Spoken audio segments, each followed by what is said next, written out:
নমস্কার বন্ধুরা, জ্যোতিষলোক চ্যানেলের পক্ষ থেকে আপনাদেরকে শুভেচ্ছা জানিয়ে আজকের বিষয় নির্দিষ্ট আলোচনাতে আমরা চলে আসব। আজকের আলোচনার বিষয়বস্তু ইঞ্জিনিয়ারিং শিক্ষার বিভিন্ন দিক নিয়ে আমরা আলোচনা করব। পড়াশোনার ক্ষেত্রে আমরা জানি যে চতুর্থ ভাব হচ্ছে মেন ভাব বা প্রাইম হাউস। লগ্ন সাপেক্ষে যদি আমরা দেখি, চতুর্থ ভাব যেটি মেষ লগ্ন সাপেক্ষে কর্কট রাশিতে পড়েছে, এটি কিন্তু প্রাইম হাউস পড়াশুনোর ক্ষেত্রে। এবং উচ্চশিক্ষার ক্ষেত্রে আমাদের পঞ্চম ভাবকে দেখতে হবে। মেষ লগ্ন সাপেক্ষে এটি সিংহ রাশিতে পড়েছে এবং নবম ভাব যেটি ধনু রাশিতে পড়েছে এবং অবশ্যই একাদশ ভাব যেটি কুম্ভ রাশিতে পড়েছে, সেগুলি দেখার প্রয়োজন আছে। সব দিক থেকে একটা সাফল্যতা পাওয়ার জন্য উচ্চশিক্ষার ক্ষেত্রে নবম ভাব এবং একাদশ ভাবের সক্রিয় সংযোগ প্রয়োজন আছে। ভাবগত কানেকশান ছাড়াও কিন্তু আমাদের গ্রহগত বিভিন্ন কানেকশান দেখার প্রয়োজন আছে।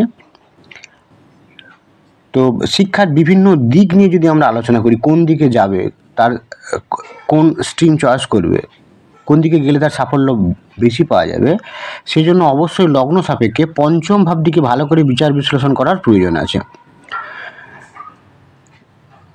তো মেষ লগ্ন সাপেক্ষে পঞ্চম ভাব এখানে সিংহ রাশিতে পড়েছে। তো জন্মকুণ্ডলিতে যদি দেখা যায় যে পঞ্চম স্থান সেখানে খুব শক্তিশালী বুধ গ্রহের একটা সংযোগ আমরা যদি দেখি, পঞ্চম স্থানে পঞ্চম ভাবে যদি আমরা দেখি যে সেখানে বুধ গ্রহ অবস্থান করছে শক্তিশালী অবস্থায়, সেক্ষেত্রে দেখা যায় কি যে তার মধ্যে একটা বাণিজ্য বা বিশ্লেষাত্মক বিষয়ের প্রতি অগ্রাধিকার সেখানে অগ্রাধিকার দেয়। তাহলে ব্যবসা বাণিজ্যের প্রতি তার একটা আগ্রহ থাকবে এবং সেখানে তার মধ্যে একটা বিশ্লেষণ করার ক্ষমতা অনেক বেশি থাকবে। বুধ গ্রহ বাণিজ্য বিভাগ, জ্যোতিষশাস্ত্র, গণিত, হিসাব, অর্থ এবং যুক্তিবিদ্যা ইত্যাদি ক্ষেত্রে যুক্ত করায়।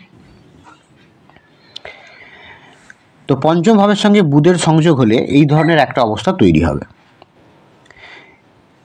এবার যদি আমরা দেখি যে সেখানে চন্দ্রের একটা সক্রিয় অংশগ্রহণ তৈরি হয়েছে, তো তখন কিন্তু মেরিন ইঞ্জিনিয়ার, হোটেল ব্যবস্থাপনা, মানব সম্পদ, নার্সিং, বিক্রয়, বিপণন ইত্যাদি ক্ষেত্রে যুক্ত করাবে। তাহলে আমাদের ভাবগত ক্ষেত্রে যেমন চতুর্থ ঘর মেন ভাব এবং সেখানে পঞ্চম ভাব, নবম ভাব এবং একাদশ ভাবের যেমন একটা সংযোগ দরকার আছে হায়ার এডুকেশনের ক্ষেত্রে,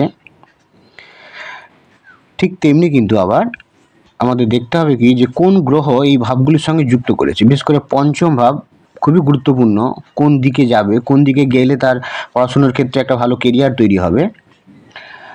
তো যদি দেখা যায় যে আমাদের এই ভাবগুলির সঙ্গে চন্দ্রের একটা শক্তিশালী অবস্থায় অবস্থান করছে, তাহলে তাকে কিন্তু এই ধরনের দিকে গেলে ভালো। হোটেল ব্যবস্থাপনা, মেরিন ইঞ্জিনিয়ার, মানব সম্পদ উন্নয়ন ক্ষেত্রে যুক্ত হওয়া, নার্সিং প্রফেশন, তো এই সম্পর্কে পড়াশোনা করলে তার ভালো হবে। পঞ্চম ঘর এখানে একটা ভাইটাল ঘর দিক চয়েসের ক্ষেত্রে পড়াশুনোর। এবার আমরা চলে আসবো যে জ্যোতিষশাস্ত্রে দেখা যায় যে মঙ্গল গ্রহ এমন বিষয়গুলিকে বোঝায় যেগুলি যুক্তি এবং বিভিন্ন ধরনের বিশ্লেষণাত্মক এবং জ্ঞানের ব্যবহারকে প্রয়োগের সঙ্গে জড়িত, বিশেষ করে ইঞ্জিনিয়ারিং, প্রযুক্তি এবং সামরিক অধ্যায়ের মতো ক্ষেত্রে। তাহলে মঙ্গল কিন্তু ইঞ্জিনিয়ারিংয়ের ক্ষেত্রে একটা খুব গুরুত্বপূর্ণ ভাইটাল রোল প্লে করবে, কারণ ইঞ্জিনিয়ারিং, প্রযুক্তি, সামরিক অধ্যায়ের সঙ্গে যুক্ত। এছাড়া মঙ্গল গ্রহ কিন্তু অস্ত্রোপচার, সামরিক ক্ষেত্রেও যুক্ত করায়। তো মঙ্গলের যেমন একটা গুরুত্বপূর্ণ ভূমিকা আছে এই ভাবগত সংযোগের ছাড়াও, পঞ্চম, নবম, একাদশ, চতুর্থ এর সংযোগ ছাড়াও কিন্তু কোন গ্রহগুলি এই ভাবগুলিকে যুক্ত করেছে বা এই ভাবগুলির সঙ্গে যুক্ত হয়েছে কোন গ্রহগুলি, এবং তাদের শক্তিমত্তা বিচারের প্রয়োজন আছে। যেমন আমরা বললাম যে ইঞ্জিনিয়ারিংয়ের ক্ষেত্রে মঙ্গল গ্রহ একটি গুরুত্বপূর্ণ গ্রহ, এবং এর সাথে যখন আমরা দেখব কি শনি এবং বুধের সংযোগ তৈরি হবে, মঙ্গল, শনি এবং বুধ এই ইঞ্জিনিয়ারিংয়ের ক্ষেত্রে এই তিনটি গ্রহের ভূমিকা খুবই গুরুত্বপূর্ণ। তাহলে একদিকে আমরা মঙ্গল, একদিকে শনি আর একদিকে বুধ। তো এই মেকানিক্যাল ইঞ্জিনিয়ারিংয়ের ক্ষেত্রে এদের গুরুত্বপূর্ণ ভূমিকা আছে। শনি কী করছে এখানে না, সংগঠনের সাথে যুক্ত, যান্ত্রিক কাজের প্রতি একটা শক্তিশালী আকর্ষণ নির্দেশ করে। শনি আবার অন্যদিকে যন্ত্রপাতি, প্রকৌশল, মনসংযোগ, পূর্বচিন্তা, আত্মদর্শন এবং পরিকল্পনা করার ক্ষমতার প্রতিনিধিত্ব করে এই শনি। শনি আর মঙ্গলের সংযোগে কারিগরি, যান্ত্রিক দক্ষতা বৃদ্ধি এবং পারস্পরিক শক্তি বৃদ্ধি করায়। ইঞ্জিনিয়ারিংয়ের ক্ষেত্রে একটা কেরিয়ার গড়ার ক্ষেত্রে শনি প্লাস মঙ্গল, শনি এবং মঙ্গল আর শনির যে সংযোগ খুবই গুরুত্বপূর্ণ। এছাড়া চতুর্থ বা দশম ঘরে মঙ্গল বা বুধ গ্রহের যদি শুভাবস্থান হয়, চতুর্থ ঘর বা দশম ঘরে, এই চারটির ক্ষেত্রে সিংহ রাশি হয়ে গেছে চতুর্থ ঘর এবং মকর রাশি হয়ে গেছে দশম ঘর।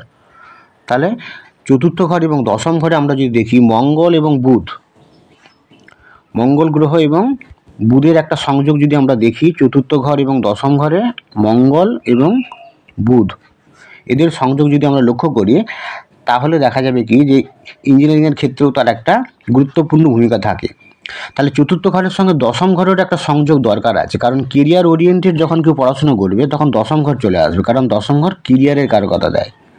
শনি ও শুক্রের দশম ঘরের সাথে সংযোগও কিন্তু দেখা যায়। এইটি দশম ঘর, এই মকর রাশি হচ্ছে দশম ঘর এই লগ্ন সাপেক্ষে।